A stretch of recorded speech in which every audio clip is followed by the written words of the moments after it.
Hey everyone, welcome to my updated Musa guide. Before we begin here, I want to let everyone know that this guide is just solely based upon how I play Musa. Nothing I'm going to be stating here is me saying that these are the best skill add-ons, combos, builds, or whatever else. So everything you're going to see from here is just based upon how I play Musa, and I encourage you all to go ahead and experiment and change it up wherever you see fit. So first thing we're going to get into here is the skill add-ons. For pre-awake, I take Dragon Bite, Blooming, Blind Thrust. In Awakening, I take Below the Belt, Backflow, and Crosscut. Starting with Dragon Bite, I have 20% crit, 7% attack speed for self. Blooming, I have 7% attack speed for self, 7% movement speed buff for self. For Blind Thrust, I have 7% attack speed for self, 4% movement speed debuff for the target. In Awakening, first skill here is Below the Belt. I have 7% movement speed buff for self, 10% movement speed debuff for target. Backflow, I have 20% crit for myself, 7% attack speed debuff for target. And Crosscut, I take my PvE buff, the 20 AP versus monsters, and 10% attack speed buff. Alright, the next thing we are going to talk about is my gear and my food rotations. So to start off, in my helmet I have a Tet Gith. On my body armor I have a Tet Dimtree. Gloves, I have Bags. Offhand, I'm using a Nuver. I'm using a Dandy with 3 Kaffir levels for my Awakening weapon. And in my main hand, I have a Tet Zarka. Shoes are Tet Aragons. My crystals are right here. I'm still using 2 BMC Precisions in my main hand. I'm pretty sure it's best in slot for almost anything. There are no other crystals I'd want to use. Giving up on the accuracy and the 20% ignore all res is too big of a bonus to lose, I think, if you want to switch those out. So I recommend to stay with the BMC Precisions.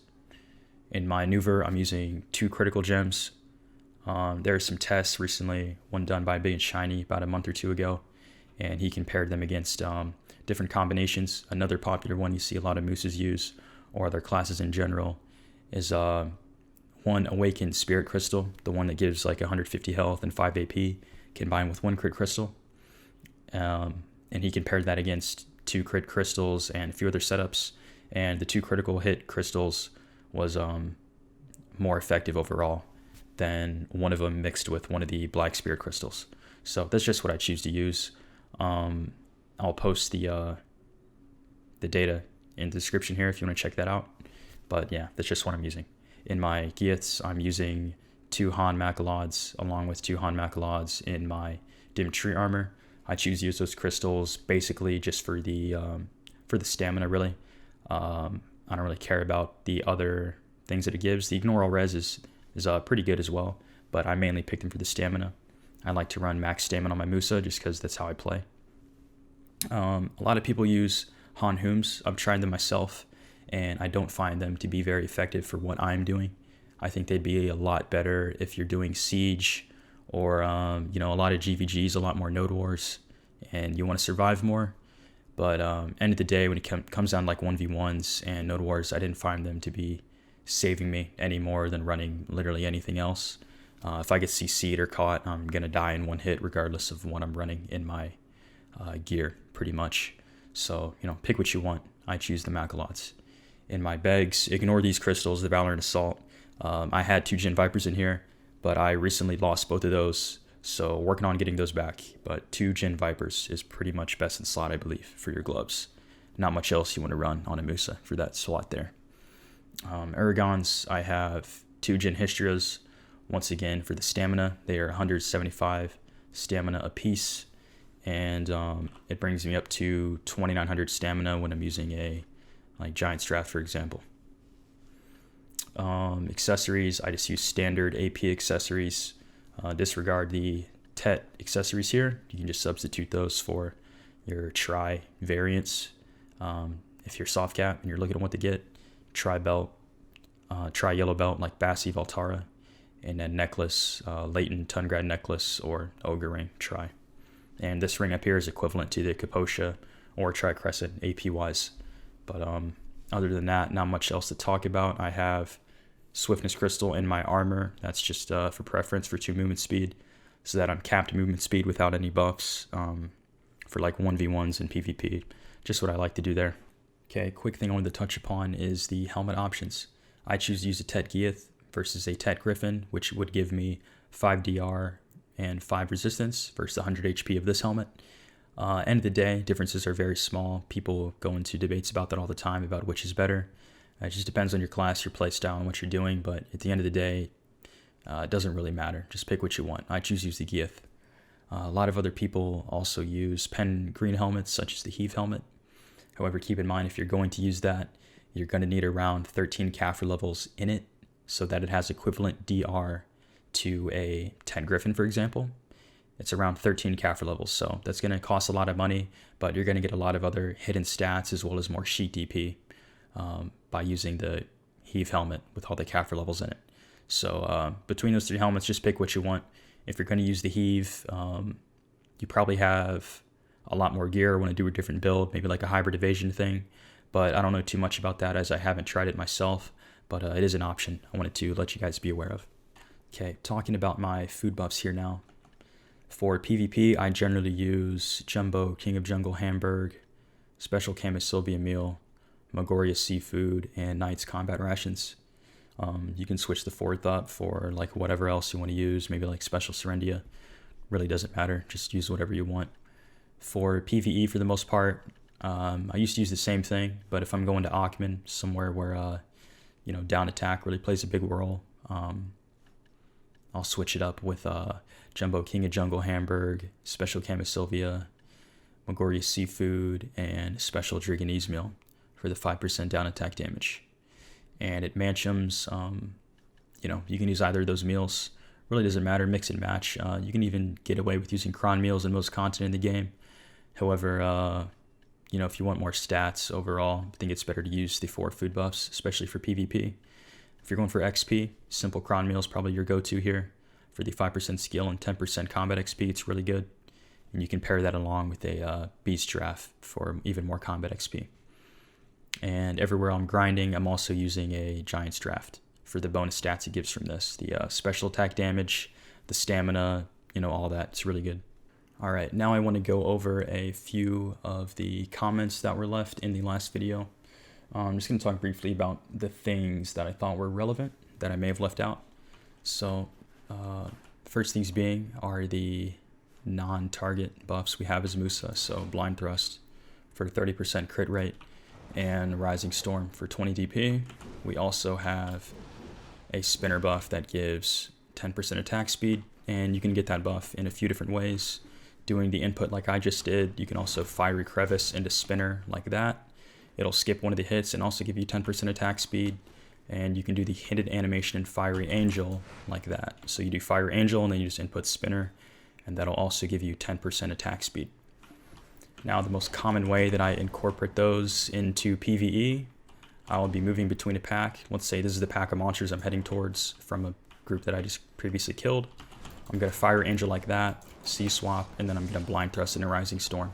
And then that's going to give me all 3 of my buffs. So we're going to have the crit buff, DP buff, and an attack speed buff running. And then I'll just do the same thing, running to the next pack here. Next up, I want to talk about back chase blooming. This is something I left out in the last video. I only talked about frontal chase into blooming cancel and blind thrust into blooming. So if you do either of those things and then input blooming chase or a forward blind thrust, you can cancel part of the first animation. Now if you go to a target here and we back chase through them and input blooming, we'll be able to do the same thing like that. However, I wanted to mention that I've been using level 1 blooming.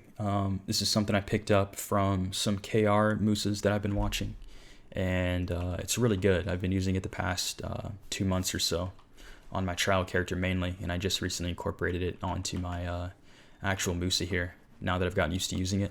But there's a lot of cool uses for it coming out of like a super armor like this. If someone comes in, you can instantly blooming like that. It's a lot shorter animation, and it gets the job done, since mainly when we're using this, we're just relying on the first hit to apply the stun. So when we're using Blooming Phantom, we're stuck in a really long animation. It's unsafe. But yeah, what it looks like compared to the other blooming where we back chase through the target when it's off CD here, I'll show you. We just back chase, input blooming like that, and it comes out instantly. All right, we're going to talk about the arrows now. There was a comment left on the last guide that there's not a reason to level up the arrows past level 1, which is true to some extent since we're not using the arrows for damage, we're just using them for a CC to follow up with another skill. However, if we look at stub arrow 1, which is a 15-second cooldown, versus the absolute, which is 14, and on charged 8 seconds versus 6 seconds, I think that alone is worth taking the absolute versions whenever you have the skill points for them. However, early on, there's no need to do that. Just make sure if you're going with the level 1 charged, you pick up the charged arrow evasion for the iframe on it.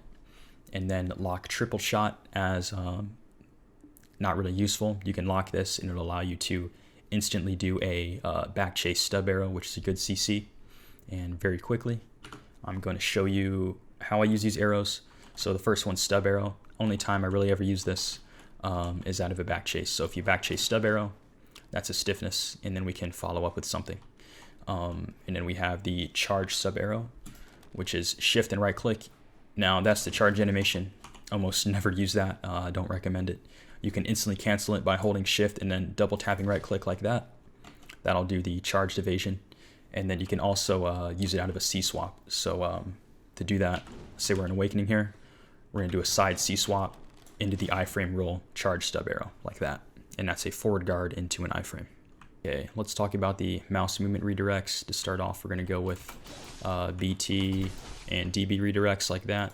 You can move those skills around whenever you're using them to get behind or around your opponent or to flip your forward guard on DB. Another useful one, which was left in a comment, was with Fiery Angel. So we can Fiery Angel past and then mouse redirect back to the target to hit them from behind and CC them. Pretty easy to use. The DB and BT ones are a lot harder, at least I think, and a lot of that comes down to ping if you're able to pull those off in actuality. Okay, the last useful one here is with Crust Crusher Foul Play. As you see, you can turn and move those anywhere, and you'll get the forward guard effect as you're rotating your camera around your character with those skills. Okay, so let's talk about the long-range CC follow-ups and my combos. So no matter what arrow I'm using here, back chase stub, charged, or a bomb shot, I'm going to follow almost all of them up with a dragon bite. So what that's going to look like, back chase stub, quick chase dragon bite, into projection, below the belt, fiery dash slash. And that's going to kill your target. Let's get into my 1v1 combos here. The first one is played off of Dragon Bite CC. So Dragon Bite BT into Gale, C swap, below the belt, fiery dash slash. Second one here is played off of a BT and DB. So let's say I'm moving around, right? I'm dashing, and then I go in on my target with a BT, and then I get behind him like that with the Dragon Bite. I will immediately C swap, and then I will do a cross cut, projection, below the belt, fiery, and a dash slash. Another combo, which is one I've been using that someone showed me, a Musa named Levexis. He showed me this in 1v1s when I was sparring with him, and it's based off a stun, and you go cross cut, backflow, twister, projection, below the belt, fiery, dash slash. It's also another good combo. I haven't been using it as much just because out of muscle memory I do the combo before that I showed you off the DB and the BT, but those are all three good combos there. Okay, Musa's Black Spirit skills. I lock all of these except projection and dash slash. In small scale, large scale, projection 100% ultimate is still really, really good. And the only other thing I use is dash slash. And you can incorporate this BSR into all your combos. So if we do the Gale combo here and go through to the end, that's what that'll look like with the BSR dash slash at the end. Skills. Now your skill points here. We're going to go over what I take, what I've taken before, what I've used, and what I recommend. So to start off here at the top, slice. Don't worry about absolute slice until later on when you have points to spare. But the rest of these are automatically leveled up for you, I believe. Deep slice also, don't worry about that. That's just something I have for the one auto attack I get into Gale, so that I can do the full Gale combo after a blind thrust. Don't worry about that though. Forward roll, lock that. Doesn't do anything good for you. It'll get you killed. The block, you can level it up if you want to. Not a point to though, honestly. So if you want to keep it unlocked, you'll do the the block animation with the blue strike. If you keep it locked, you won't do the blue strike when that happens, when you get hit. Divider, I don't use divider. I lock that skill. Backstep slash, good to use. The slow goes up with levels. Absolute, only take it if you have the points for it. Early on, not worth taking, honestly. I don't use it very much, pretty situational. Blind thrust, yeah, take blind thrust all the way up to absolute as well. Whenever you can. You don't need absolute right away, but whenever you start doing, those Gale combos and you're starting to incorporate your BT, DBs, and all your CCs, having the absolute definitely helps. Nemesis Slash is also a good skill for PvE for getting heals. However, I don't use this anymore. Just because of misinputs on my part, I end up casting Nemesis Slash when I don't want to cast it. Taking Chase, level up your Chase all the way. I don't use Blind Slash. This is something some KR Musas have been using as a CC, as it's very quick. However, I don't like using it. I just stick to the level 1 blooming. Whirlwind Cut here, I'm actually not sure why I have this leveled up. I'll probably take that back to level 1. Kicks, I don't use any of the kicks. I lock those. Carver, I lock Carver. Gale, I take Absolute Gale. Great skill on Musa. So get that to Absolute whenever you can and you start using that combo. Dragon Bite, same thing. Level up your DB to at least level 3. And whenever you get more points, after you have all your awakening skills, get the Absolute here. Absolute Musa Spirit as soon as possible. Great skill. Gives you 50 more WP for Musa Spirit 3. Blooming, we talked about those earlier. If you're doing mainly PvE, go for the Absolute Blooming and use that in PvE. Does good damage. Otherwise, if you're more PvP oriented, go for the level 1 Blooming if you want to try that out. Or make a trial character and see how it is. Rising Storm. Absolute Rising Storm is good. However, as with all the other absolutes, take it once you have everything else core. Arrows. We talked about those before. These are the arrows I take. Absolute Stub. Absolute Charged. Not much else to be said. Lock the triple shot. I don't use evasive shot. I don't use arrow grapple. Take Tiger Blade. When you have more points to spare, only reason I ever use this is to run away in node wars and stuff when there's a lot of people chasing me.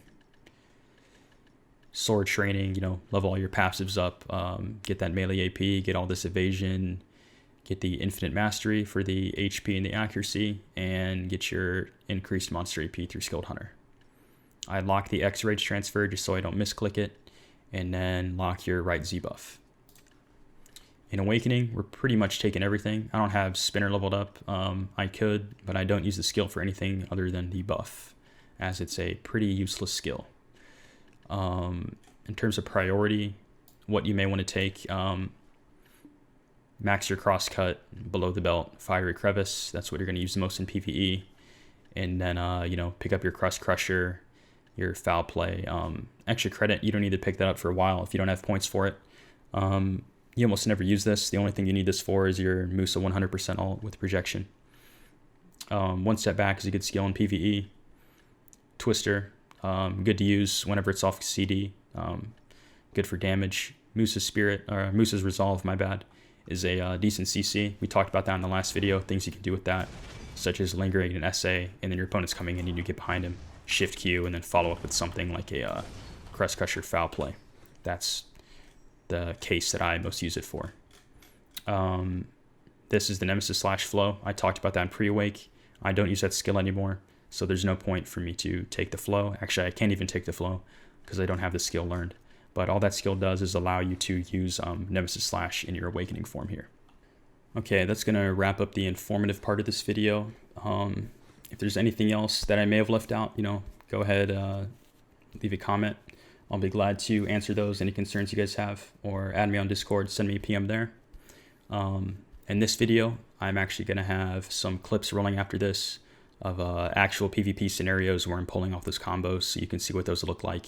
And you can analyze like what I'm doing beforehand to get those CCs and whatever else. So I'll have those thrown in right after you see this, but I hope this has been useful. And if there's some other things you want more clarification on, you can check out the older video, which is still relevant. I just wanted to make an updated one with what I'm doing now.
To wrap everything up, I just wanted to thank you all for watching, and I hope that this video was useful to you.